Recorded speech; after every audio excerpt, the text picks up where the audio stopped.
We have an obligation to every last victim of this illegal aggression because all of this carnage has been done in our name. Since World War II, 90% of the casualties of war are unarmed civilians, a third of them children. Our victims have done nothing to us.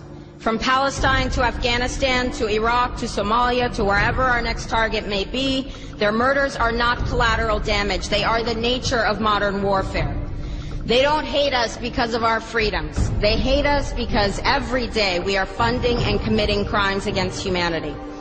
The so-called war on terror is a cover for our military aggression to gain control of the resources of Western Asia.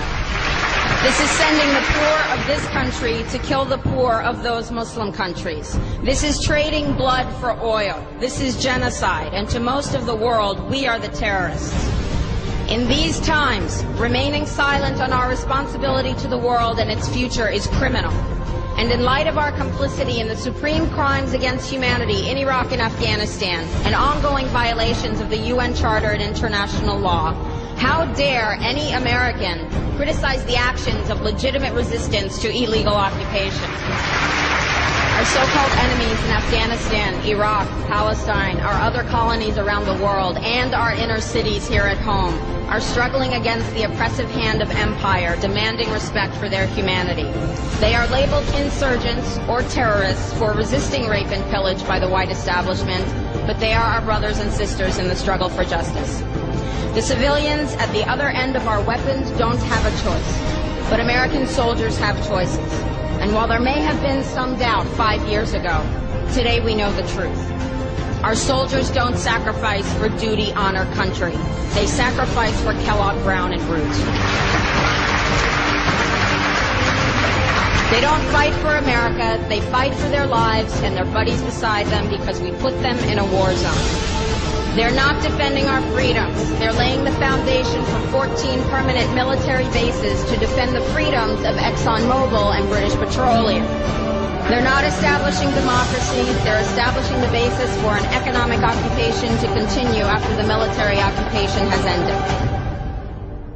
Iraqi society today, thanks to American help, is defined by house raids, death squads, checkpoints, detentions, curfews, blood in the streets, and constant violence. We must dare to speak out in support of the Iraqi people who resist and endure the horrific existence we brought upon them through our bloodthirsty imperial crusade. We must dare to speak out in support of those American war resistors, the real military heroes who uphold their oath to defend the Constitution of the United States against all enemies, foreign and domestic, including those terrorist cells in Washington, D.C., more commonly known as the legislative, executive, and judicial branches.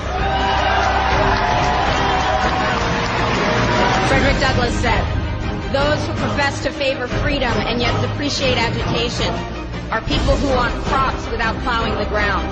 They want rain without thunder and lightning. They want the ocean without the roar of its many waters." The struggle may be a moral one, or it may be a physical one, or it may be both, but it must be a struggle. Power concedes nothing without a demand. It never has, and it never will. Every one of us must keep demanding, keep fighting, keep thundering, keep plowing, keep speaking, keep struggling until justice is served. No justice, no peace. No justice, no peace.